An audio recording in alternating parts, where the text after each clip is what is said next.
નમસ્કાર મિત્રો. સરકારી આયુષ હોસ્પિટલ રાજકોટમાં આજે આપણી સાથે અમૃતભાઈ છે કે જેઓ આજથી 25 દિવસ પહેલાં નાકમાંથી પાણી વહેવું, છીંકો આવવી, આંખમાં ખંજવાળ આવવી વગેરે એલર્જીના લક્ષણો સાથે અહીંયા આવ્યા હતા. 25 દિવસની આયુર્વેદ સારવારથી તેમને કેટલો ફરક પડ્યો છે આ બધા લક્ષણોમાં, ચાલો તેમની પાસેથી જ આપણે જાણીએ. મારું નામ અમૃતભાઈ વેરસીભાઈ, નામ રેવાણી, તાલુકો જસદણ, જિલ્લો રાજકોટ. મને શરદીની એલર્જીની તકલીફ હતી.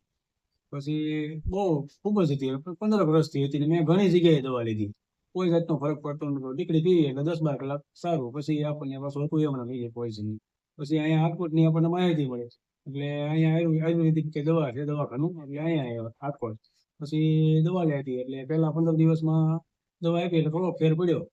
પછી બીજી 15 દિવસ ફેરથી આવ્યો. પછી 5-7 દિવસનો એ ડોઝ ચાલુ કર્યો પીવાનો. પછી હાવ એકદમ અત્યારે સાવ રાગે હાવ સારું છે. 20-25 દિવસથી બિલકુલ મને કોઈ પણ જાતની તકલીફ નથી. મિત્રો, આ એક સરકારી આયુર્વેદ હોસ્પિટલ છે જ્યાં દરેક દર્દીનું નિદાન અને સારવાર મફતમાં કરવામાં આવે છે.